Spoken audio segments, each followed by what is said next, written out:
네, 안녕하세요. 저는 이번 전주 정원산업박람회에 참가했던 기농이신 대표 안영주라고 합니다.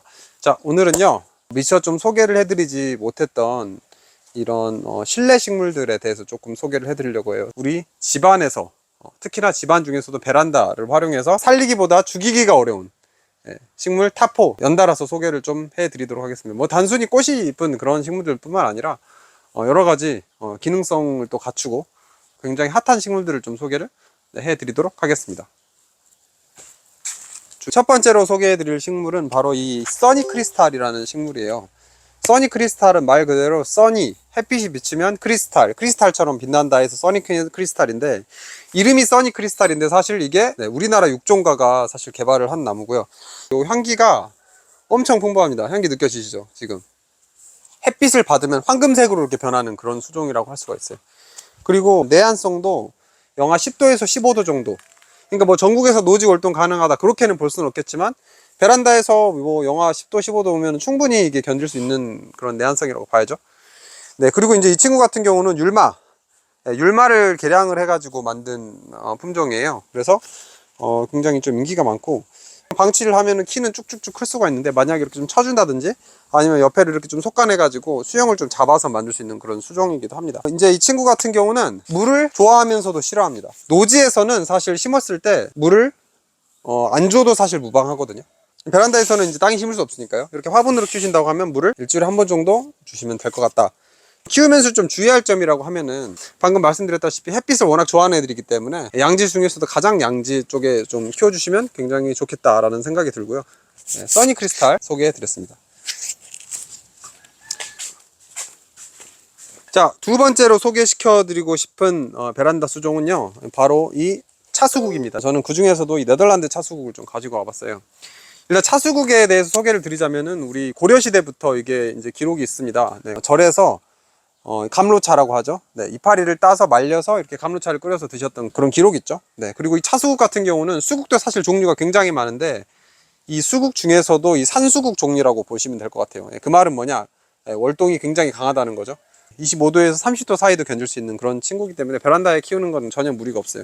산수국 계열은 반음지성이 강합니다. 베란다와 굉장히 또 기후 조건이 비슷하다고 볼 수가 있기 때문에 좀 추천을 드리고요. 꽃을 보려고 이렇게 꽃을 피워놨는데, 집에서 따서 드시는 분들 같은 경우는 어떻게 해야 되냐, 이 꽃대를 잘라 주셔야 됩니다. 꽃대를 잘라 주면서 옆에서 측지가 또 발생을 하죠. 쉽게 얘기해서 이 친구들이 꽃에 쓸 에너지를 이파리에다가 이렇게 집중을 좀 시켜주는 겁니다. 그래서 우리가 안타깝지만 꽃 떼어다 주고 요 찻잎만 빼서 말려가지고 이렇게 찻잎을 끓여서 마시면 돼요. 참고로 이 수국 같은 경우는요, 삽목이 어마어마하게 잘 되죠. 그래서 요거 쏙 떼가지고 이렇게 꽂아서 번식을 하셔도 되겠죠. 세 번째는 바로 이 스피츠베르겐입니다. 스피츠베르겐. 무슨 피규어 같죠? 저는 무슨 이게 장난감인가 했는데 이게 장난감이 아닙니다. 이렇게 뿌리가 돌아 있습니다. 얘네들은 네덜란드에서 온 애들이고요.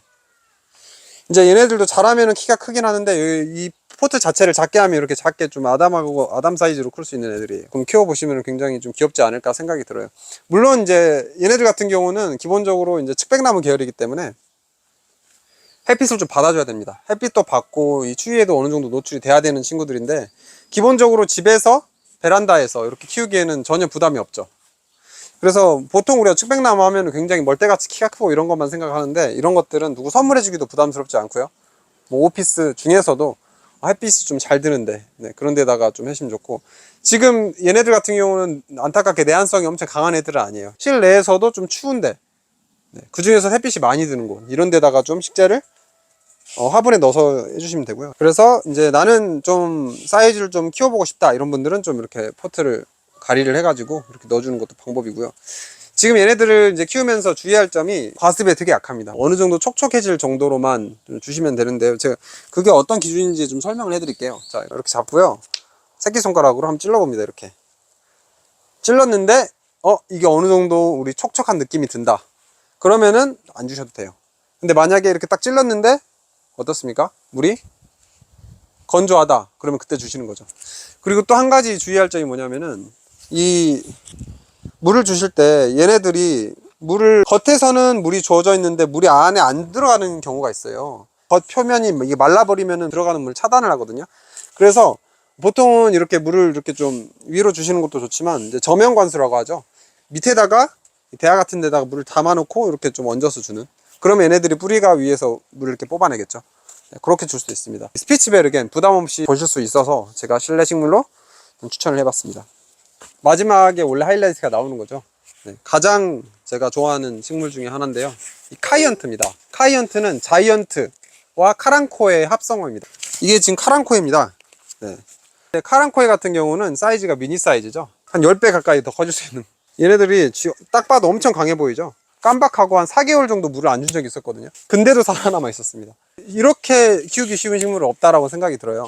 또 너무 고맙게도 잘 자라주는 친구라고 보시면 되고요. 이거 삽목도 엄청 잘 돼요.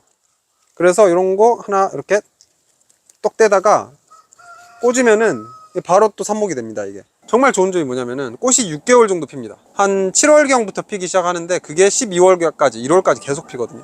그래서 누구한테 추천을 하냐, 저는 특히 이 바쁜 직장인들한테 정말 추천을 합니다. 베란다 중에서도 조금 햇빛이 살짝 덜 드는 부분, 집 안에서 키우셔도 됩니다 사실. 근데 어느 정도는 햇빛이 들어와야 그래도 애들도 꽃을 맺고 하겠죠. 그래서 저는 카이언트 추천드리고, 사실 실내 식물로 키우는 것도 좋지만 혹시 재배를 해 보실 분들이 있다, 그런 분들한테도 저는 굉장히 추천을 드려요. 그래서 앞으로도 굉장히 유망하다고 저는 보는 그런 식물입니다. 네.